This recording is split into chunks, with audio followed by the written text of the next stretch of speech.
আজ থেকে এই সম্পত্তির মালিক আমি। অর্ধেক আপনার, অর্ধেক আমার। হ্যাঁ, চল ভিতরে যাই, চল।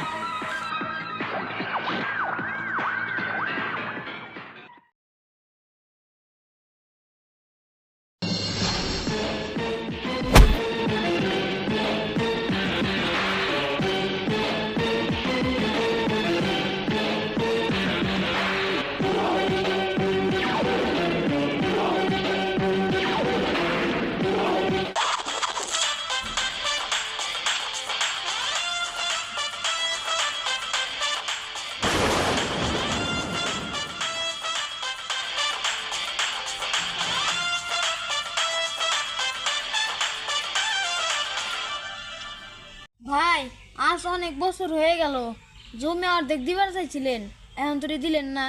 কি কস? আমি তোরে জমি দিতে চাইছিলাম নাকি? তখন যুবরাজ ভাইয়ের কাছে দলিল আনলাম, তখন আপনি বললেন অর্ধেক আপনার, অর্ধেক আমার, এখন তুই তো দিলেন না।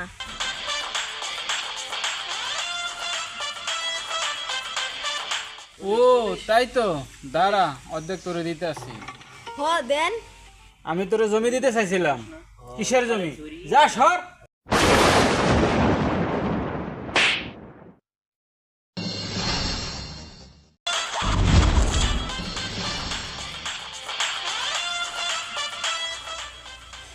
আরে তুমি কাউসান না? কিন্তু আপনি এইভাবে গায়ের সাথে ধাক্কা খেলে যে কি হয়েছে? ওই তালুকদার আমাকে ধাক্কা দিয়ে বের করে দিয়েছে।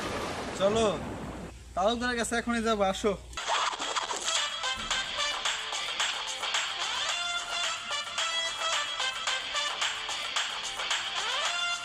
আসসালামু আলাইকুম স্যার, কে আপনি?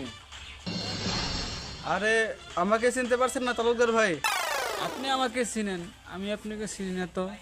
মনে করে দেখেন আপনিও আমাকে চিনেন। না স্যার, মনে পড়ছে না, দয়া করে যদি একটু পরিচয় দিতেন। আজ থেকে কয়েক বছর আগেকার কথা। যুবরাজকে চিনেন? হ্যাঁ, ও তো অনেক গরিব, ও তো আমার কাছে টাকা ধার নিয়েছে, আর তো আমার টাকা দেয় নাই। পরে আমি ওর থেকে সব সম্পত্তি লিখে নিয়েছি।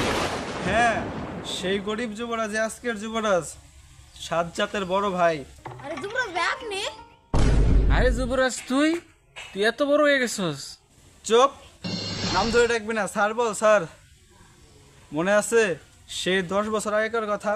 তোর কাছ থেকে টাকা নিয়ে আমার ছোট ভাইকে পড়িয়েছিলাম, তোর সেই টাকা দিতে দেরি হয় বলে তুই আমার সব সম্পত্তি লিখে নেস, খারিজ করে দিবি বলে। সরি, আমার ভুল হয়েছে।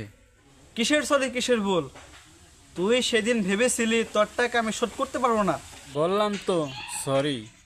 আরে শোন, আমি বর্তমানে যে কয় টাকার মালিক, তোর মতো তালুকদারকে দিনে 3 বার কিনে 3 বার গাবটুরি হাতে নিয়ে বিক্রি করতে পারি।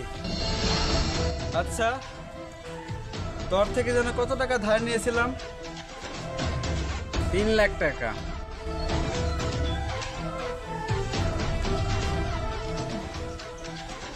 ধর, তোকে সুদে আসলে 5 লাখ টাকা চেক লিখে দিচ্ছি, গিয়ে উঠিয়ে নিস। ধর, আজ ইচ্ছে করলে তোকেও সেই দিনের মতো বাইরে থেকে বের করে দিতে পারতাম। কেন দেয়নি জানিস?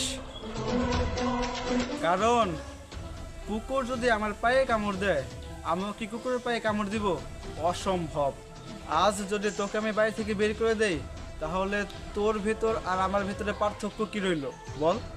স্যার বিশ্বাস করেন, টাকার জোরে, অহংকারের জোরে আমি এসব করেছি, আমাকে স্যার মাফ করবেন। স্যার, ওই তালুকদারের কথা শুনে আপনার সাথে আমি প্রতারণা করছি, আমাকে মাফ করবেন। স্যার আমি কথা দিলাম, জীবনে আর কখনো আমি এরকম ভুল করব না। এই তো, যে নিজের ভুল বুঝতে পারে তাকে ক্ষমাই করা যায়। তবে একটা কথা মনে রেখো, এই টাকা পয়সা হাতের ময়লা, সকালে আছে বিকালে নেই, তাই কখনো টাকার জোরে বড়াই করবে না। ঠিক আছে, যাও, তোমাদের দুজনকেই ক্ষমা করে দিলাম। এই যে দর্শক, আপনাদেরকে বলি, যে মালিক আপনাকে এত টাকা পয়সা ধন দৌলত দিয়েছে, সেই মালিক ইচ্ছে করলে একটু পরে আপনাকে পথের ভিখারি বানাতে পারে। তাই দয়া করে কেউ টাকার অহংকার করবেন না। ভালো থাকবেন।